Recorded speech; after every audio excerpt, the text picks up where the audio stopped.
الشیطان الرجیم بسم اللہ الرحمن الرحیم وبالوالدین احسانا۔ دیکھو یہ قرآن کا حکم ہے والدین کے ساتھ اچھا سلوک کرنے کا، یہ قرآن کا فیصلہ ہے کہ والدین کے ساتھ اچھا سلوک کرو، والدین کوئی بھی مذہب کے ہو۔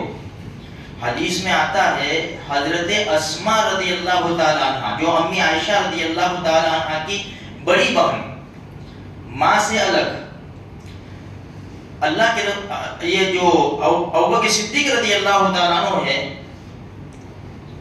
ان کی بیوی حضرت اسماء کی ماں یہ زمانے جاہلیت میں ہی الگ ہو گئی تھی ابوبکر صدیق رضی اللہ تعالیٰ عنہ سے، اسلام میں ان کی بیوی نہیں تھی وہ۔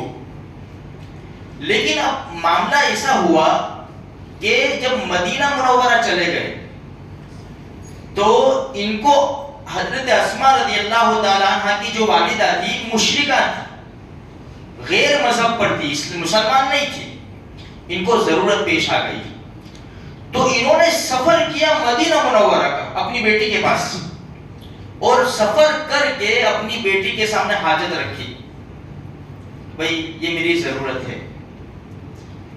تو قربان جائے ایسے زبردست ایمان تھے کہ اللہ کے رسول کو پوچھے بغیر کوئی قدم نہیں اٹھاتے تھے، سیدھی حضرت اسماء رضی اللہ تعالیٰ عنہ ہمارے نبی کے پاس، اللہ کے رسول میری ماں آئی ہے جو مسلمان نہیں ہے، کسی اور مذہب کے اوپر ہے، وہ میری مدد کی محتاج ہے، کیا میں ان کی مدد کروں؟ اللہ کے رسول نے فرمایا ضرور مدد کرو، ان کی ضرور مدد کرو، اگرچہ وہ کسی اور مذہب کے اوپر ہے۔ جب کسی اور مذہب کے اوپر ماں ہے ان کی مدد کرنے کا ہمارے نبی کہہ رہے ہیں کہ یہ تو ہماری اسلامی ماں ہے جنہوں نے خود نے ہم کو اسلام سکھایا، کلمہ سکھایا۔ ماں نے گود میں بچے کو کلمہ اللہ اللہ بولتے کس نے سکھایا؟ ہم مدرسے میں بعد میں گئے نا، اللہ بولتے، بسم اللہ بولتے ہیں، یہ کس نے سکھایا؟ آج اسی ماں کے سامنے آستے میں چڑھا ہے۔ بہت سی مائیں رو رہی ہیں اپنے بچوں کی خاطر، اور خصوصاً یہ موبائل اس نے تو ستیہ ناش کر دیا ہے۔ ماں ہمت نہیں کرتی، باپ ہمت نہیں کرتا بچے کو بولنے کی۔ دیکھو حدیث میں صاف ہے میرے بھائیوں، ابھی یہ جو نوجوان طبقہ ہے نا ان کو ابھی سمجھ میں نہیں آئے گا، اللہ کرے نے سمجھ میں آ جائے، آمین، ورنہ یہ سمجھ میں کب آئے گا؟ جب خود کی اولاد ہوگی نا تب سمجھ میں آئے گا۔ ابھی کتنا سمجھا ہونا، اب بس ابھی تو جوش میں ہے، جب خود کی اولاد ہوگی اور خود کی اولاد ضد کرے گی نا تب سر کے اوپر ہاتھ دے کے بیٹھ جائیں گے کہ ہماری میرے ماں باپ نے کس طرح ہم کو یہ کیا ہے۔ اس وقت تو ماں باپ چلے گئے ہوں گے۔ اس لیے میرے بھائیوں یہ قرآن کا، اور میں ہمیشہ یہ بات کہتا ہی ہوں کہ ماں باپ کو بھی اولاد کو ایسا حکم دینا چاہیے جو کر سکے، ایسا حکم نہ دے ماں باپ جو اولاد کی طاقت سے باہر ہو، تو پھر کیا ہوگا؟ اولاد نافرمانی پہ اتر رہے گی۔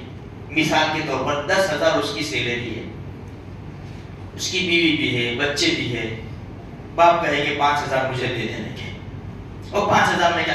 بھئی تھوڑا سا مل سمجھ کے اگر ہم کام کریں گے نا تو محبت رہے گی، والدین اور اولاد کے بیچ میں محبت رہے گی، ورنہ کیا ہوگا؟ نفرت ہے۔ آج کتنی اولاد ہے جو الگ رہ رہی ہے، آج کتنی بوڑھے ماں باپ ہیں جو اولاد سے الگ رہ رہے ہیں، ایک ہی بلڈنگ میں ماں باپ الگ ہے نیچے اور اولاد اوپر ہے، 1 2 3 4 جتنے بھی ہو، آج اس کی باری، آج اس کی باری، آج اس کی باری، ٹفن بھیج روز کھا رہی ہو۔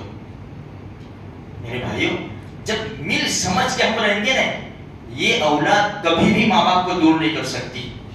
اچھی طرح دیکھو حکم ہے کہ ماں باپ کے بھی حق ہے اولاد کے اوپر اور اولاد کے بھی حق ہے ماں باپ کے اوپر، دونوں ایک دوسرے پر۔ اس لیے ایک صاحب تشریف لائے، رسول بہت بڑا گناہ ہو گیا ہے، کوئی راستہ ہے میری توبہ کا؟ اللہ کے رسول نے فرمایا تیری ماں زندہ ہے؟ فرمایا نہیں۔ تیری خالہ زندہ ہے؟ اس لیے کہ الخالۃ بمنزلۃ الام، حدیث میں کہ خالہ بھی ماں کا درجہ رکھتی ہے رشتے کے اعتبار سے، جو ان کے بھانجے ہیں۔ تو فرمایا تیری خالہ ہے؟ تو کہاں ہے؟ جا اس کے ساتھ بھلائی کا معاملہ کر۔ اب کہاں ماں کہاں خالہ ان کی بہن، جا اس کے ساتھ بھلائی کا معاملہ کر، اللہ اس کی برکت سے تیرے گناہ کو معاف کر دے گا۔